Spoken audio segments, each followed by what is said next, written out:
history sejarah dia.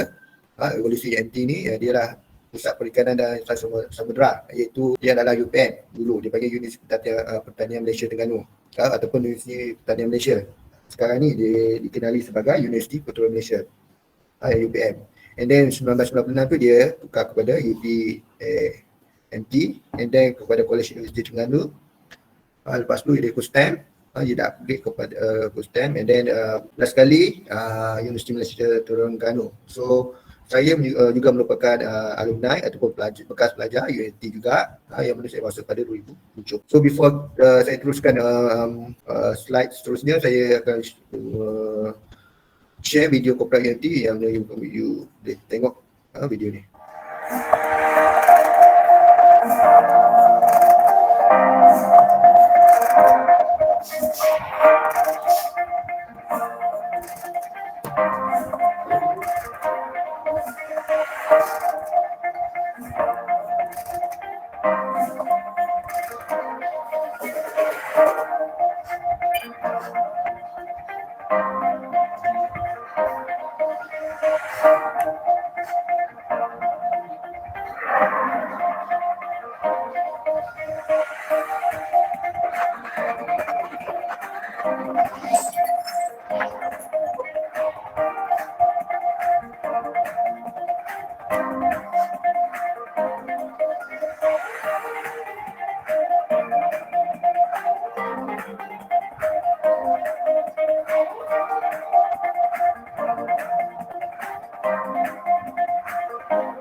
Nama tayangan video tadi. So kalau ikutkan pada, kamu boleh tengok pada tayangan video itu tadi, dia ada banyak kepada elemen kelautan. Okay, itulah speciality pada DMT ni dia ada uh, khusus ataupun program yang berkaitan dengan laut. Dia ada banyak berkaitan dengan laut.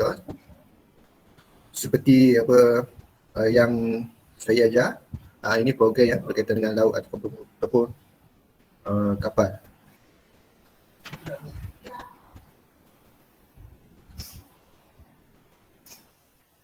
Okey, ini adalah ke mana selepasnya di bahagian matrikulasi.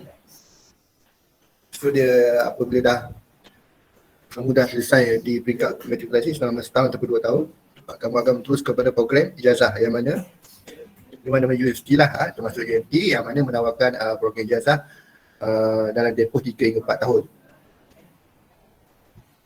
So universiti mana yang mana dipilih, insyaAllah pada malam ini saya bersyukur kepada UMT untuk jadi pilihan kepada pelajar semua. So kenapa UMT lebih pilihan? Kan adalah nanti kamu boleh tahu apa reason, apa sebab yang mana mengapa universiti sebagai UMT sebagai pilihan kamu untuk ijazah, peringkat ijazah muda, sejarah muda. Okey, program akademik di UMT, okey, kita lebih kepada visi dan misi lah. Kalau ikutkan visi dia lebih kepada mengajar bidang sains, teknologi dan kejuruteraan. Sesuai lah dengan metrik ini, iaitu metrik kejuruteraan faham, di mana dia lebih kepada ilmu, penyerahan ilmu, kelautan dan semua alat yang lestari. So, ini adalah standard program yang mana ditawarkan di UMP. Dia ada dalam 32 program yang mana basic untuk kejuruteraan yang mana sesuai dengan Kolej Kejuruteraan Pahang ni, kita ada Fakulti Teknologi Kejuruteraan, Kelautan dan Informatik. Di sini dia ada pelbagai pilihan lah kepada pelajar untuk sama ada untuk komputer, untuk ke teknologi, sama ada alam sekitar ataupun maritim, sivil dan kapal dan sebagainya lah. Tapi untuk fakulti saya ajar adalah fakulti di sini, Fakulti Pekerjaan Maritim, yang mana dia punya adalah sarjana muda sains nautika dan pengetahuan maritim. Di sini ada dia bagi tempoh pengajian. Dia 3 hingga ada yang 3 tahun, 3 tahun setengah, ada 4 tahun, paling lama dalam 4 tahun. 4 tahun tu 8 sem lah. Biasanya untuk semester akhir tu adalah semester untuk menjalani latihan industri. So saya fokus kepada penawaran pengajian Fakulti Bahagian Maritim, iaitu fakulti yang saya berada sekarang, yang mana dia ada 3, satu lagi program, salah satu program adalah sarjana muda sains. Yang ini adalah yang offer untuk pelajar aliran sains lah, yang sesuai. Yang dua lagi program, satu lagi perusahaan maritim dan satu lagi adalah maritime operasi maritim. Operasi maritim adalah program baru. Dua program ni lebih kepada pengurusan lah. Untuk nautika ni adalah aliran sains. So I think semua ramai tak tahu apa itu nautika, saya akan explain nanti. Okay, untuk kenapa pilihan nautika, nautika tu lebih kepada ilmu, inilah programnya. Yang mana program adalah program sarjana muda sains dan nautika dan pengetahuan maritim. Okay, ini adalah merupakan program ijazah yang pertama yang ditawarkan di universiti tempatan. Di Malaysia ni, kat UMT dia ada program ni. Okay, tempat lain ada tapi dia offer di peringkat diploma. Tapi untuk UMT dia offer peringkat degree. So objektif dia adalah dia bagi dalam bidang kepakaran dalam organisasi operasi dan pergerakan kapal secara komersial. Secara ringkasnya, kamu dalam bidang perkapalan yang mana untuk meniup kapal tu, untuk operasi kapal tersebut lah, kapal komersial. So dia melahirkan graduan dalam kemahiran pelayaran dan perkapalan yang menurut kepada pegawai dek navigasi. Pegawai dek navigasi ni yang meniup kapal tu, yang handle ataupun manage kapal tersebut. Kalau kamu tengok cerita Titanic, hotel kapten, itu adalah dia punya ketua atas kapal lah. So apabila di bawah dia ada officer dia, dia ada pegawai dia lah. So itu adalah dia punya kerjaya masa depan nanti. So dia juga terlibat dalam urusan pelabuhan. So kalau brother tidak berminat ataupun tidak berpeluang untuk meneruskan kerjaya di atas kapal, dia boleh pergi ke bahagian darat, iaitu bahagian berurusan daripada pelabuhan. So jadi kenapa apa itu nautikal? Ini adalah dalam satu kapal dagang kita ada kapten. So dalam kapten tu akan ada department lah, department bahagian yang lain. Jadi ada bahagian engineering, ini bahagian deck, dan bahagian catering. So ada 3. Untuk engineering, chief engineering ni semua tu engine lah. So dia ada yang jaga bahagian engine. Yang ni jaga bahagian yang officer dan deck ni, dia bahagian kapal yang menjaga kapal tu, yang drive kapal tu. So sama juga di kapal flight, dia ada pilot. Kalau pilot, kalau kat kapal di laut tu, master lah, captain dia panggil. So dalam captain di bawah, captain dia adalah ini adalah anak-anak kapal dia. So kerjaya kamu adalah jika ambil bidang program ni adalah anak kapal kan. Ini cuma dia starting dengan cadet. Lepas cadet dia akan terus di next level akan jadi officer, chief officer dan chief officer dan sebenarnya captain lah. Siapa yang berminat sampai captain boleh teruskan, and then kadang-kadang ada yang naik kapal, dia akan dah cadet dan akan pergi pada officer lah. And then apabila you dah tak nak belajar ke apa, dia boleh stop and then dia apply kerja di darat. So dia punya kalau dia ada pengalaman, sita dia panggil sebagai officer, you boleh demand gaji sebab bagi perkapalan ni, kalau mana-mana yang bekerja sebagai officer semua, dia boleh demand gaji. Mana dia punya demand kepada kerja di darat tu tinggi dengan gaji yang boleh dia minta. Ini adalah ranking dia, yang masuk dengan adeck, third hinggalah captain, pangkat paling tinggi. Okay, untuk pelaut di dunia ni, dekat dunia ni, ini adalah statistik pada 2021 yang mana dia melibatkan 774 officer, and then ada lebih dalam 873, 500 rating. So kenapa pentingnya mereka ni? Walaupun dalam musim COVID ni kita ada kargo yang mana dari luar negara, dari sama ada raw kargo ataupun kargo dah siap, yang mana memerlukan pergerakan secara lokal ataupun secara besar lah, kuantiti yang besar. So jalan laut adalah salah satu medium untuk hantaran tersebut. You beli barang daripada China, daripada Jepun ke apa, so mostly akan melalui kapal laut, disebabkan pengangkutannya yang secara bukan dan juga murah.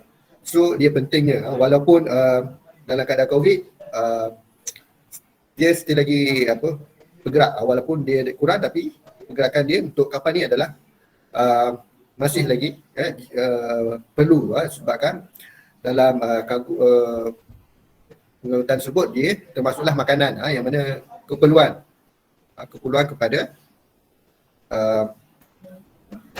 masyarakat lah, masyarakat dunia, termasuklah keperluan lain seperti pakaian dan sebagainya.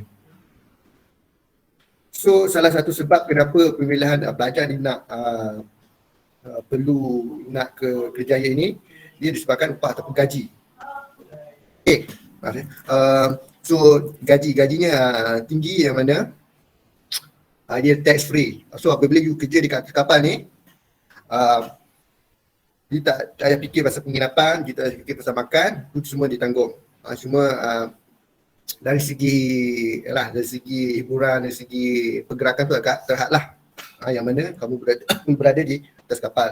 Tapi advantage-nya kalau kamu pergi overseas, contoh ada yang pelajar saya dah pergi kepada belayar sampai ke Jepun.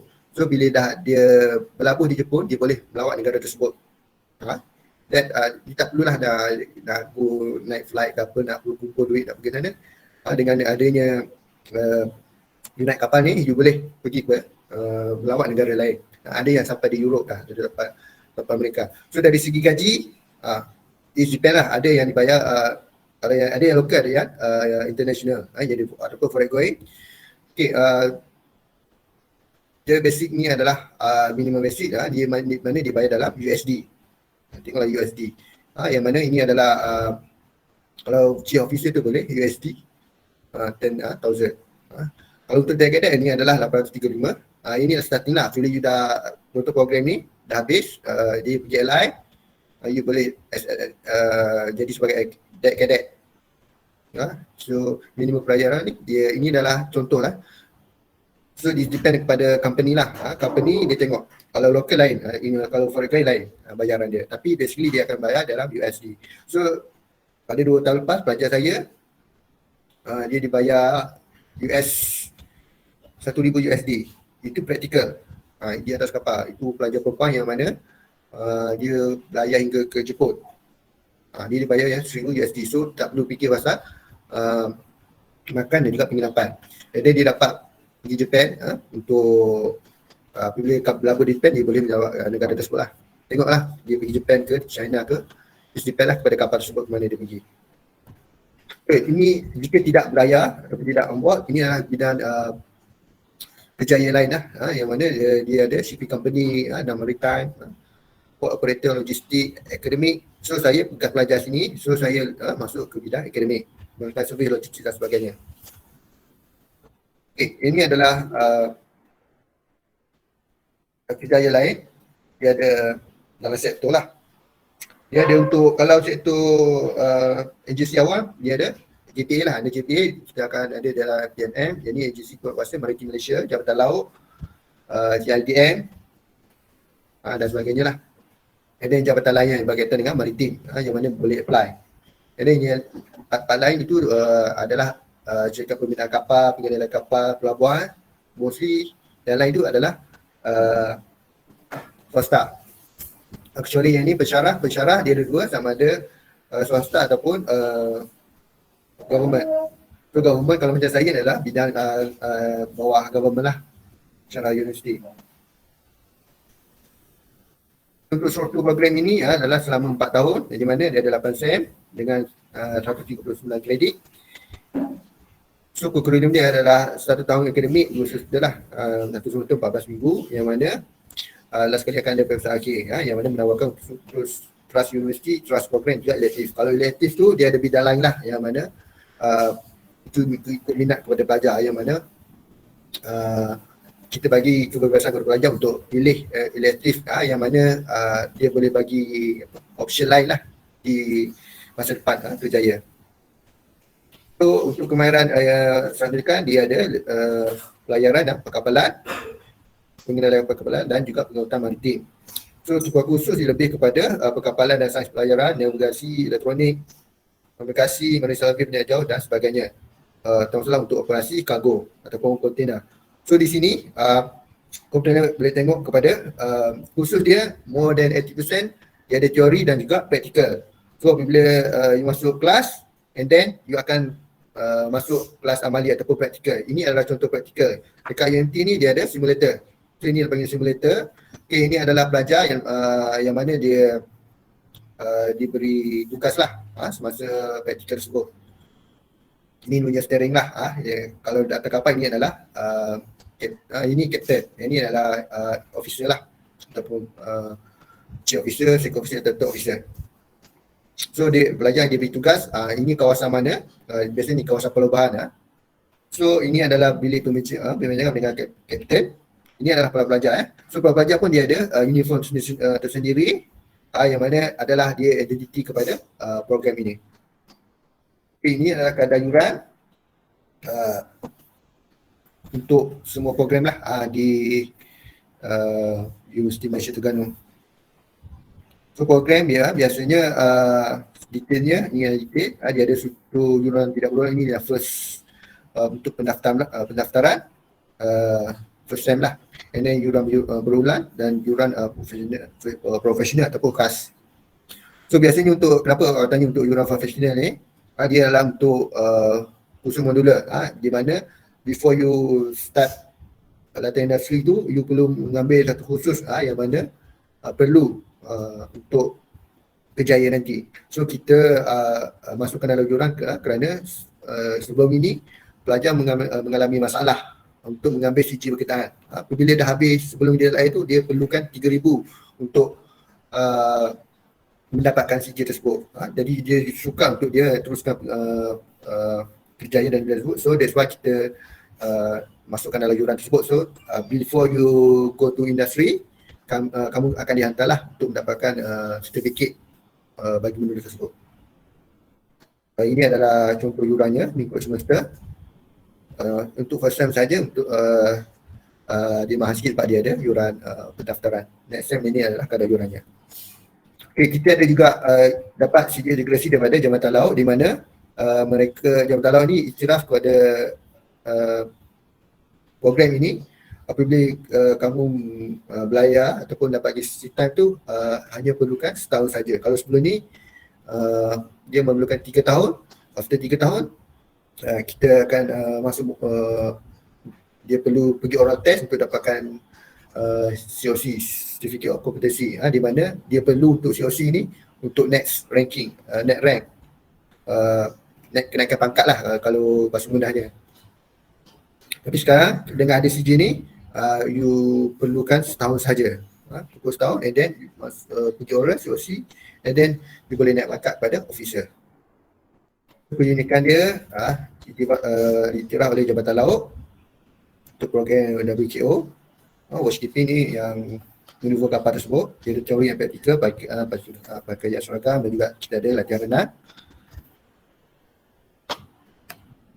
dan kerjaya dah atas kapal maritim. Okay, nanti saya akan share punya aktiviti ataupun video, gambar. Okay, ini adalah antara gambarnya. Okay, kalau di sini di tengah RV, so ini adalah salah satu tempat ataupun pelajar ni akan naik RV ni untuk praktikal, untuk amalilah, nanti amali berdasarkan khusus yang diambil lah. Biasanya dia akan apply, dia belajar di sini, dan dia akan apply kepada ini. Pelajar dia akan dibagi pada beberapa grup, and then dia dibenarkan untuk belajar di kawasan perairan Terengganu.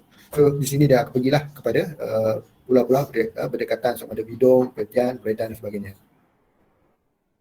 Ini adalah perhimpunan yang mana kami pelajar juga menyertai perhimpunan pagi, yang mana join akan ada uniform di AFP. Untuk syarat kemasukan, syarat kemasukan universiti sama saja dengan program-program lain, yang mana kepujian bahasa Melayu dan juga kertas sila BN. Untuk matrikulasi 2.0 dan juga merit band 2. Itu adalah syarat am universiti. Bila dah lepas syarat am universiti, barulah akan masuk kepada syarat program. Kita tengok pada syarat program. Untuk program ni untuk matrikulasi grade C ataupun 2.0, untuk mana-mana salah satu mata pelajaran berikutlah, fizik, matematik ataupun budaya fizik, dan grade C untuk peringkat SPM dalam bahasa Inggeris.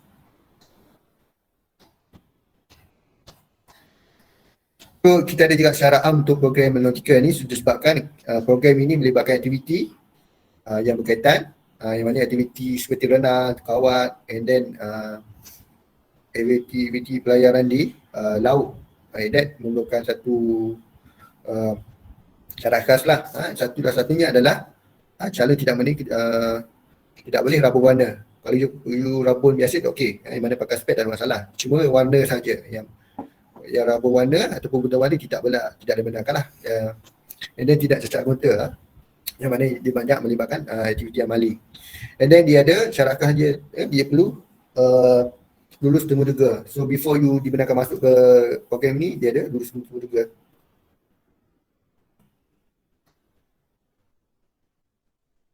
Ini adalah lalilah.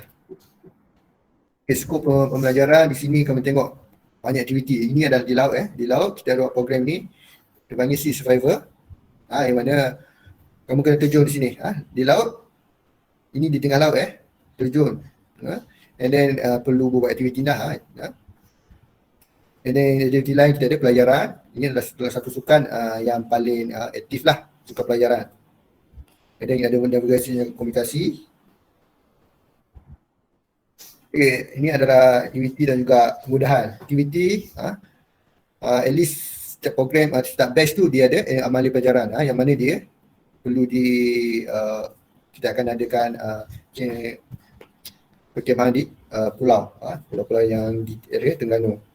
Juga ada latihan renang. Ini ada latihan renang, kita akan ajar renang. Ini juga ada latihan fizikal PT bagi untuk kecergasan, kawat kaki, stability dan pelatihan dan sebagainya lah. Kemudahan kita ada makmal, satu makmal yang khas untuk kita, dia panggil makmal aplikasi sains. Dalam makmal ni dia ada berbagai lah, dia ada Simulation Lab, Safety Lab, JMDSS. Ini ni untuk communication punya, beri simulator, RV dan keluaran dalam lah. Ini kerjaya alumni, bekas pelajar, termasuklah pelajar wanita. Ini adalah kemudahan pelajaran di DMT, dia ada bilik interaktif. Ini adalah makmal-makmal yang ada untuk juga program lain, teknologi alas kita. Di fizik, ini adalah makmal untuk seismika, makmal yang saya ajar. Ya, dia ada ship handling simulator. Okey, inilah aktiviti kerja lapangan di luar, sama ada di sungai, di laut dan juga di tasik. Ini adalah program kerja lapangan di atas kapal yang mana kerjasama dengan TLDM. Okay, before saya end ini, saya ada salah seorang pelajar itu pelajar merupakan pelajar bekas pelajar matrikulasi kerja lapangan ni. Dia adalah telah mengambil program ni lah, DMT. So saya jemput dia lah untuk bagi salah satu kata-kata semangat lah, ataupun untuk dia share pengalaman beliau di DMT. Before kita masuk pada Q&A, saya jemput pada saudara Syamirul Syafawi. Okey. Okay, Assalamualaikum warahmatullahi wabarakatuh. Okay.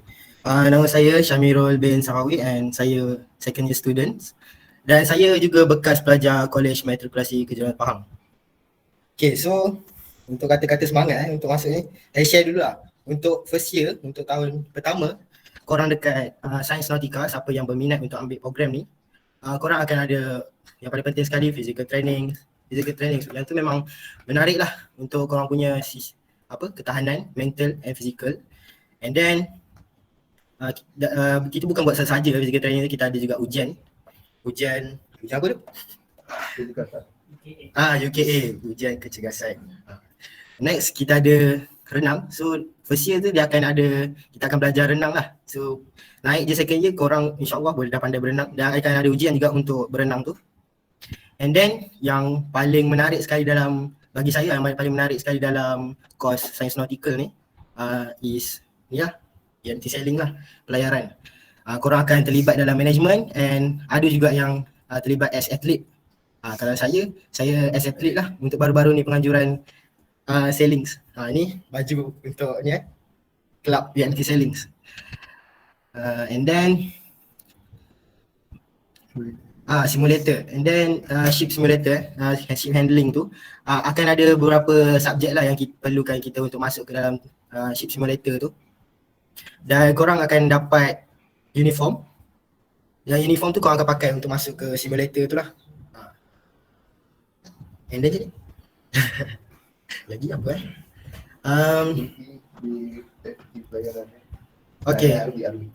Okay, untuk RV untuk yang kau nampak tadi kapal kan. So kita akan buat praktikal dekat kapal. Contoh praktikal tu kita akan belajar dekat bridge. Lepas tu kita akan kenal-kenal bahagian kapal and then kita akan buat sikit aktiviti. Contoh kalau macam kita belayar ke pulau-pulau yang berdekatan kan. Tapi saya tidak berpeluang lagi sebab masalah COVID ni, mungkin semester hadapan. Tapi korang as a first year, korang akan rasa lah benda tu. Naik atas kapal yang belayar sekitar perairan Terengganu dan ke pulau-pulau yang berdekatan. Contoh Perhentian, Bidong especially. Okay. Untuk Kejuruteraan Pahang, untuk batch saya, ada dekat 5 pelajar lah yang masuk course ni. Dan semua buat dengan cemerlang lah yang course ni. Jangan tanya result, yang pasti gempak. Okay. Okay. Yang pasti course ni menarik lah. Kalau saya tengok rakan-rakan saya yang sambung dalam engineering yang pure betul engineering, diorang memang serabut sikit. First sem pun dah serabut sikit. Tapi untuk course nautical ni, first year tu memang korang relax untuk bahagian akademik. Dan korang akan banyak buat kerja aktiviti yang luar lah. Aktiviti luar, praktikal. Dan korang bukan saja akan dapat baju uniform, korang juga akan dapat baju coverall. Coverall tu kita akan buat untuk praktikal atas kapal. Okay. Untuk kemudahan dekat UMT,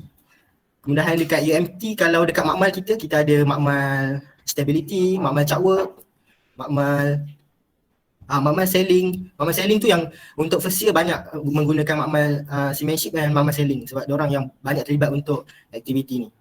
So untuk second year korang akan banyak kepada chatwork and navigation lah. Waktu masuk second year tu baru korang akan tough sikit untuk akademik, akan ada subjek-subjek yang tough.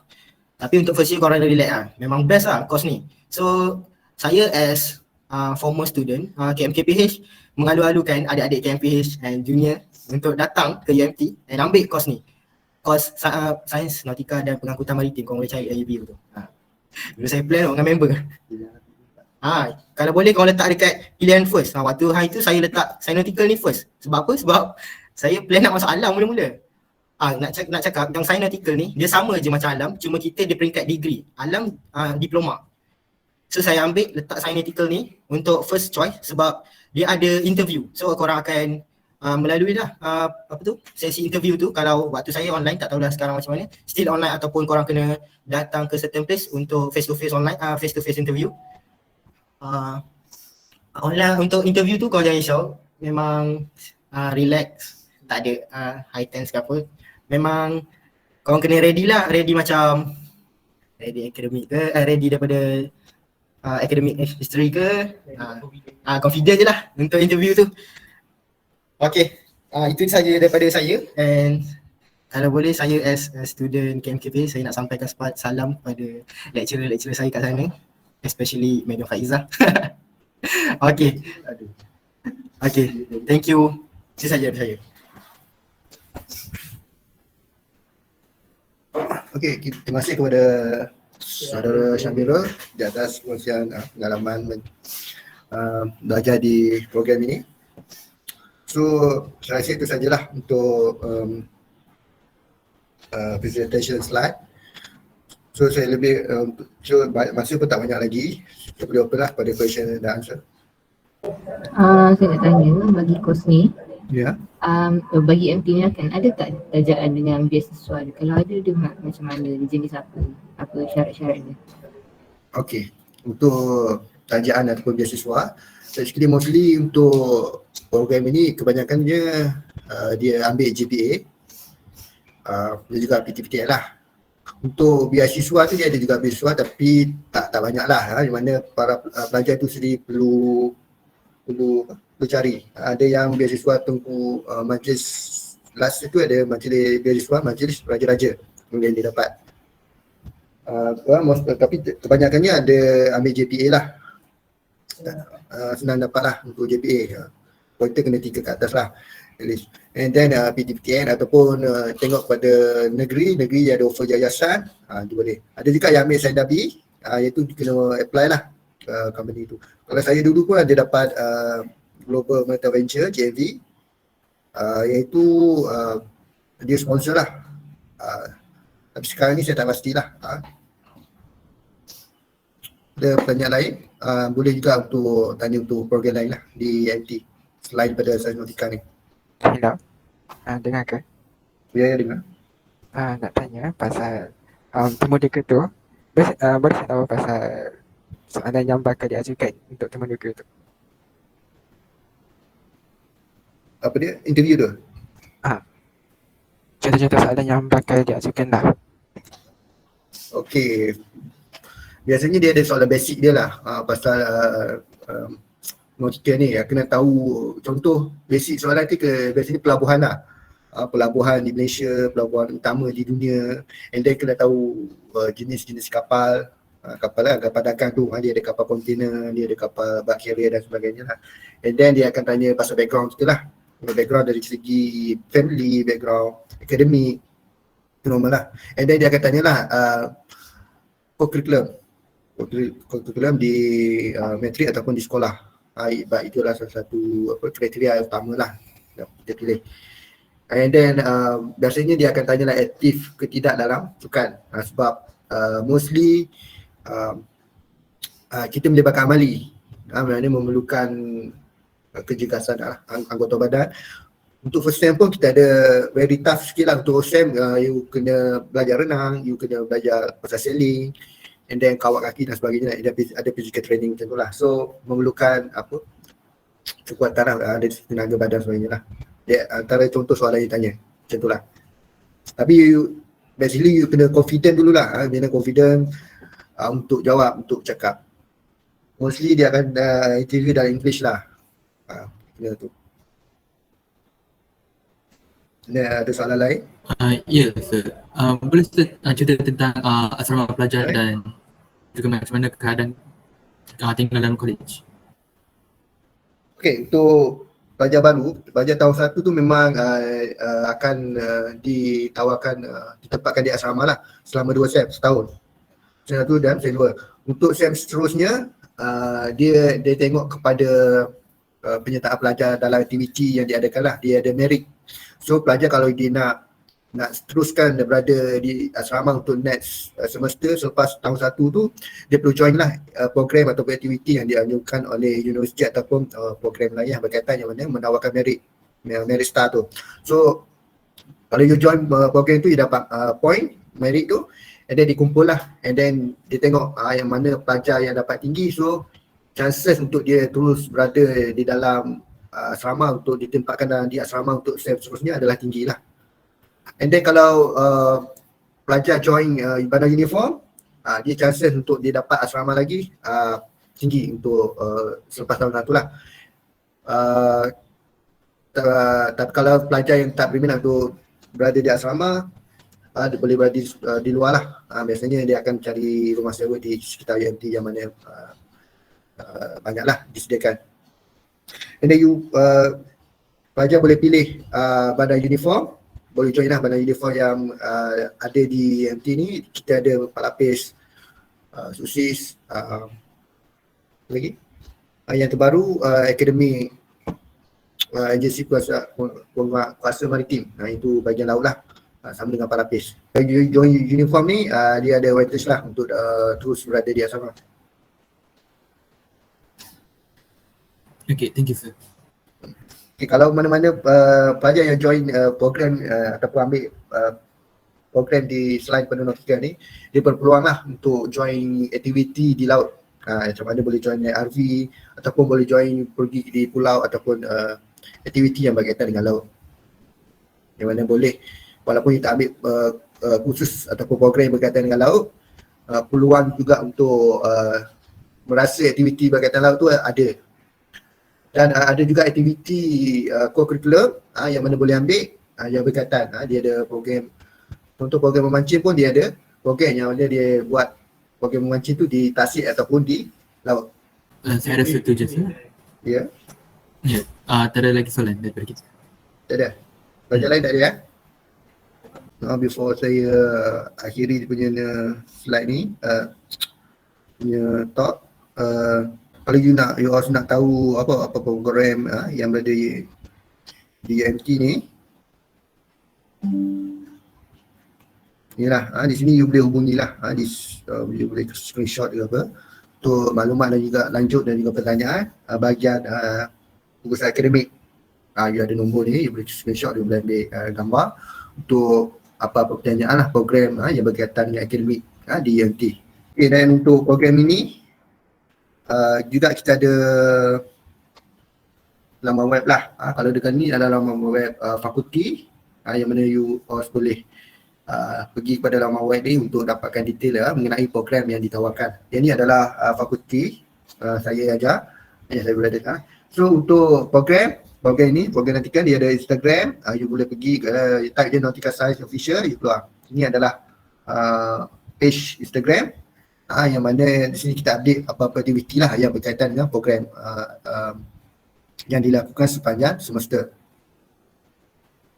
And then juga Facebook, dia ada Facebook untuk Nautical Science. Ini adalah Facebook untuk you boleh join lah. Di sini ada pelbagai alumni yang update aktiviti yang mereka buat sekarang. Kalau untuk program lain, you just boleh dekat Facebook itu sendiri, you boleh type program, dia pergi laman web UMT, di situ dia akan ada fakulti, setiap fakulti tu dia ada Facebook dia, page Facebook. Dalam page Facebook tu you boleh tengoklah senarai kontak ataupun senarai detail untuk program yang ditawarkan di setiap fakulti. So saya harap para pelajar boleh memilih program inilah sebagai salah satu program untuk kamu program lanjutan dalam bidang dalam peringkat ijazah sarjana muda. Untuk pemilihan ini para pelajar untuk letak pilihan 1 hingga 4. Sebab untuk pilihan 1 hingga 4 tu kenapa 1 hingga 4? Sebab pelajar program ini adalah program, ada program ketemu duga. So kalau you letak pilihan kelima memang kita tak akan panggil lah. So you have to letak put this program pilihan pertama hingga keempat untuk kami panggil temu duga. So kalau untuk program lain sama je, you pergi isi UPU dan you pilih lah, boleh pilih UMT sebagai pilihan untuk program lanjutan di peringkat ijazah sarjana muda. So saya rasa itu saja taklimat daripada saya. So saya mohon maaf lah jika ada kasar bahasa dia sepanjang taklimat yang saya adakan sebentar tadi. So saya haraplah para pelajar boleh memilih UMT ataupun program ini sebagai pilihan dalam senarai pilihan untuk melanjutkan pelajaran di peringkat sarjana muda. Sekian, terima kasih. Terima kasih juga kepada saudara Gabriel.